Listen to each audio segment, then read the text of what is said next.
S'il y a une chose dont je me souviens quand j'ai voulu écrire mon premier roman, c'est qu'il n'existe pas énormément de ressources sur lesquelles s'appuyer. On sait que ça prend une idée, une histoire, bien sûr, des personnages qu'on va sectionner en chapitres parce que c'est ce qu'on voit dans les livres depuis la tendre enfance, des histoires subdivisées en chapitres. Mais tu parcours YouTube juste pour le fun et tu tombes sur toutes ces vidéos qui veulent te montrer comment réussir une scène d'action, une scène d'amour, une scène d'horreur. C'est quoi une scène? Je suis Simon Lafrance, auteur entre autres de la série de science-fiction Prochain arrêt aux éditions Les Malins, et voici tout ce que vous avez à savoir sur l'écriture d'une scène quand on écrit un roman.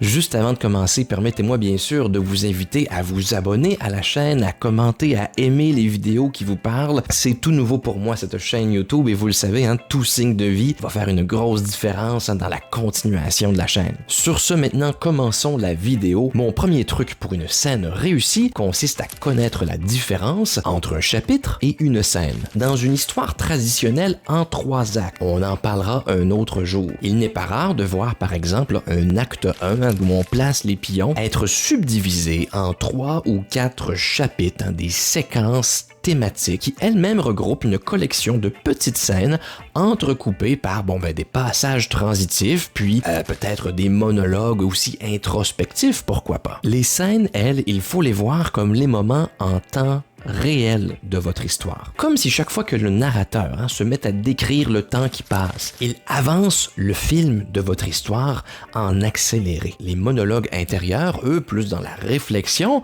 au contraire, vont venir arrêter le temps ou le ralentir du moins considérablement. La scène débute donc lorsque l'action reprend et que l'auteur pèse sur play. Ensuite, la meilleure façon de définir une scène est de suivre la règle des 3 unités. Pour ceux qui n'ont jamais fait de théâtre, ça c'est une règle qui remonte à l'Antiquité grecque, quand les Platon, puis les Aristote, puis les Aristophanes écrivaient leurs pièces en vapotant.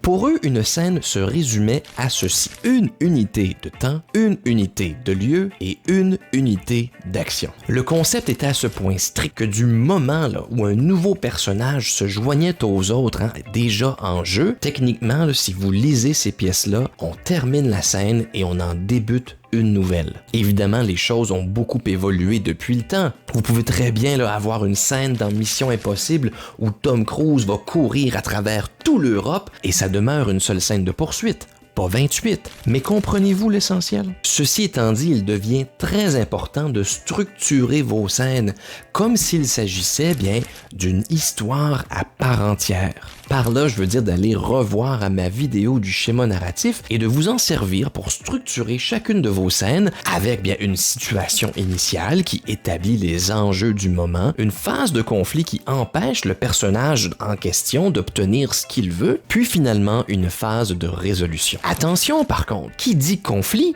ne dit pas nécessairement une baston dans un bar à grands coups de chaise dans le dos et de bouteilles sur la tête, mais si vous tenez mordicus à représenter, à nous montrer votre personnage qui est en train de s'habiller pour sortir. Il y a toutes sortes d'obstacles que vous pourriez mettre sur son chemin, comme un pantalon qui a refoulé ou une valise qu'on aurait échangée par erreur à l'aéroport. L'important est que chaque scène apporte au lecteur une nouvelle information. Regardons ensemble les 3 types d'informations qu'on retrouve dans une histoire. Premièrement, vous avez la catégorie des informations relatives à vos personnages, sa psychologie, son physique, tout ce que vous voulez. Vous avez les informations relatives à l'environnement, au monde dans lequel vos personnages évoluent. Puis finalement, les informations relatives à l'intrigue, c'est-à-dire l'avancement des quêtes principales et secondaires de votre histoire. Par exemple, pour nous démontrer que votre personnage Cyril a le cœur sur la main, imaginez une scène où il sort de chez lui.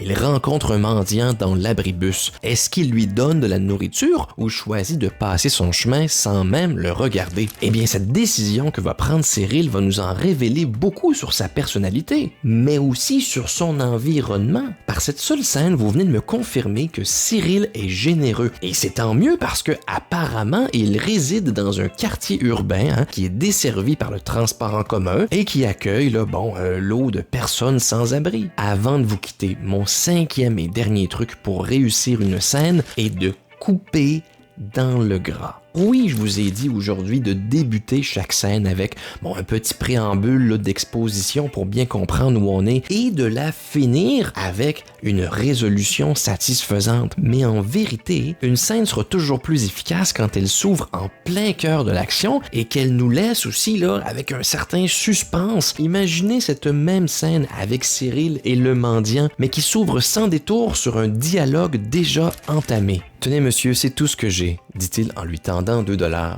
Assis par terre dans l'abribus, l'homme constate la pièce au fond de sa paume. « Tu m'en donnais plus avant ». « Ouais, mais c'est avant que je perde ma job. Je vais me reprendre la semaine prochaine, » dit-il en regardant au loin, anxieux de voir le véhicule apparaître.